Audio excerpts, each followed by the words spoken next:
government announced the new foreign trade policy, which aims to achieve $2 trillion in exports by 2030. The new FTP aims to do this through a renewed focus on tax remissions, RODTEP, and duty exemptions rather than through incentives.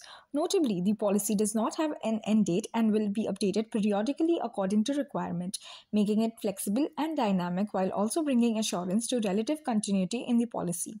Join us as we explore the highlights of the newly introduced Foreign Trade Policy 2023.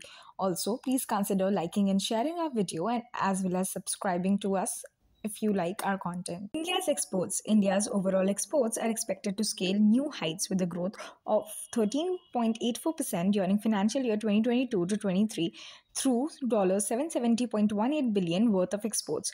Merchandise exports reached the highest ever annual export value of $447.46 billion, growing at 6.03% growth during financial year 2022 to 23, surpassing the previous financial year's exports by around $25 billion. The three fastest growing commodity exports in this period being that of oil meals, electronic goods, and petroleum products. Service exports led to the overall export growth by setting a new record annual value of $322.72 billion, with the year-on-year growth 26.79% during financial year 2022 to 23. The services trade surplus for this period is around $144.78 billion compared to $107.52 billion in financial year 2021 to 22. With previous interventions having had such positive results, the target set by the new foreign trade policy is certainly achievable. It is also in line with the objective of making India a $5 trillion economy and strengthening its global position. Let us look at some of the highlights of this policy.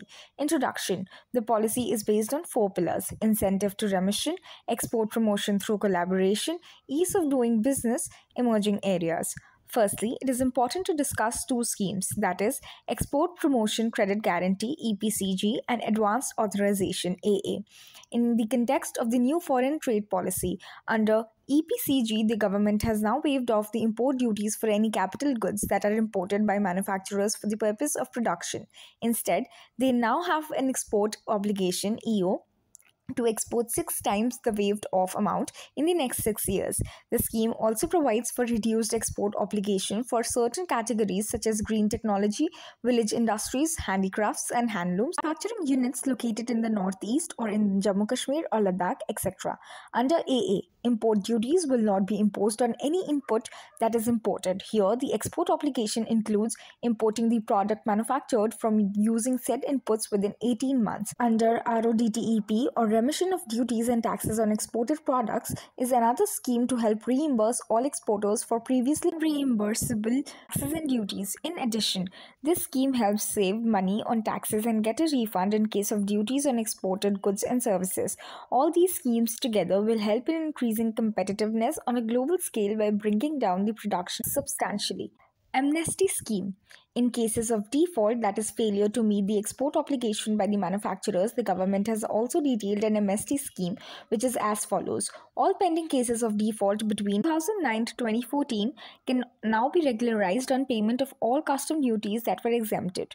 Maximum interest is capped at 100% of duties exempted. Further, no interest is payable on the portion of additional custom duties and special additional customs duty.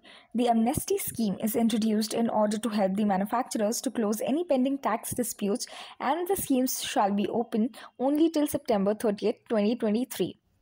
E-commerce exports. Estimates suggest e-commerce exports potential in the range of $200 to $300 billion by 2030, making it an important area to focus if the $2 trillion target is to be achieved.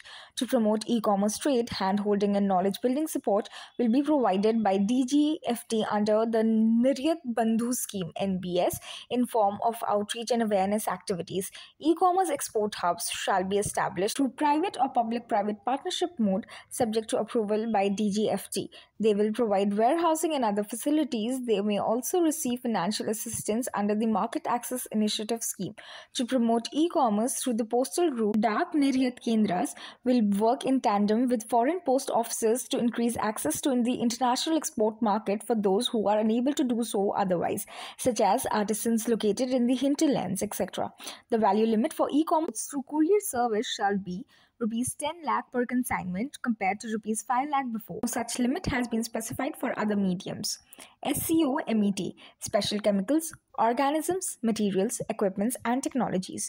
The provisions related to SCOMET deal with export of dual-use items, nuclear-related items, software and technology, etc., to ensure that India's international commitments, such as under the Chemical Weapons Convention (CWC) and the Biological and Toxin Weapons Convention (BWC), membership of Missile Technology Control Regime, etc., are not violated. Export authorization for SCOMET items will be issued directly by the DGFT. The trade policy also provides for voluntary self-disclosure in cases of non-compliance as part of the awareness-raising efforts. The trade policy consolidates the provisions governing the exports of SCOMET items at one place to allow streamlining of the procedure. Developing districts as export hubs. In keeping with the objectives of Atmanirbhar Bharat, vocal for local and make in India, the focus has now set its sight on local to global. Each district's export potential has to be identified, and an institutional mechanism in form of district export promotion committees (DEPCs) at the district level is to be created to address any bottlenecks. It will be chaired by the district collector. The DEPC will prepare and implement district specific export action plans. Anyways, the scheme is aligned with the One District One Product plan as well. An online monitoring portal will be developed by DGFT to enable overseeing of the district plans. Training and development and information dissemination activities will be undertaken. State Export Promotion Committee will also be set up. The regional authorities of the DGFT will oversee the whole process. This will help to broaden the export base of the country and allow previously excluded regions to benefit from the access to the international market. General provisions regarding imports and exports to maintain the unique identity of an entity consequent upon the introduction of GST, Importer-Exporter Code shall be the same as permanent account number and shall be separately issued by DGFT in the electronic form as e-IEC. Goods including edible items of value not exceeding rupees 5 lakh is a licensing year may be exported as a gift. In accordance with RBI's July 2022 circular, settlement of trade transactions in INR through special accounts is permitted, and importers and exporters using this mechanism will be able to avail all the benefits under the foreign trade policy at par with those trading in freely convertible currency dollar. This is indicating the commitment towards internalizing rupee and making it a global currency. Export promotion councils are also eligible to function as registration cum membership authorities. Certificate obtained from them is necessary to obtain authorization to import-export under the FTP. DGFT has created a common digital platform for application of issuance, renewal, amendment, and related processes pertaining to registration cum membership certificate (RCMC) or registration certificate (RC). Trade facilitation. DGFT is implementing Bandhu scheme for mentoring new and potential exporters on the intricacies of foreign trade through counseling, training, and outreach programs.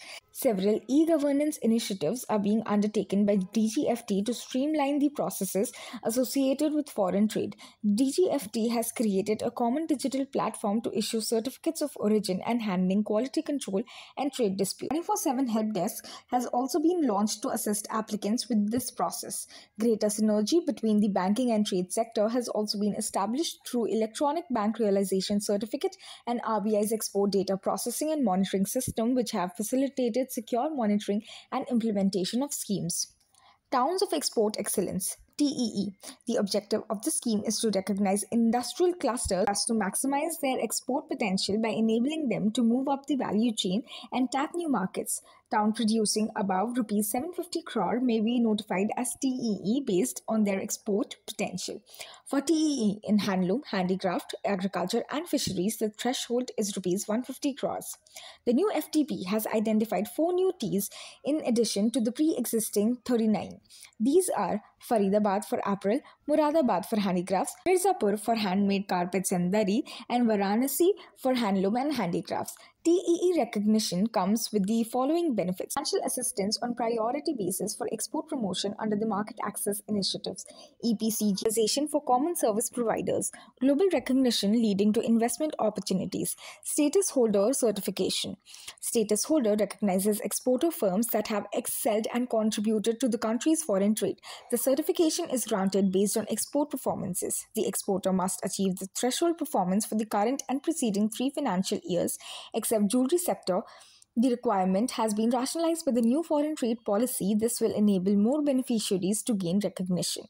In addition to the various privileges already available to the status holder, benefits to self-ratification scheme for fixation of input-output norms extended to 2-star and above status holders in addition to authorized economic operators. In addition to leverage their experience for the progress of the trade ecosystem, status holders rated 2 stars and above are being made partners to provide mentoring and training in international trade. The way forward. New FTP envisages achievement of an annual growth of 14.6% to reach an ambitious goal of reaching $2 trillion exports by 2030. This is considered a little ambitious given India's average 9% annual growth rate for exports in the past 4 years. Many analysts think that the shift of supply chains from China focused in increased competitiveness and ease of doing business, relatively low inflation rates, and significantly improved logistics facilities will help achieve these ambitious targets. Service exports will also be a key growth driver for exports. Some stakeholders also felt that the policy fails to recognize the more pressing issues such as financing challenges that MSMEs face. However, the mention of e-commerce is seen as a positive sign of India wanting to move in the direction of more WTO complaint rules. Finally, the government's desire to engage with states, districts, and exporters on a deeper level is also expected to enable a more robust and uniform trade ecosystem in the country. What are your opinions regarding the new foreign trade policy? Do you think that the changes will prove to be more useful? Please let us know in the comments below. Also consider liking and sharing this video and subscribing to our channel for more such content. We will soon see you in a new video.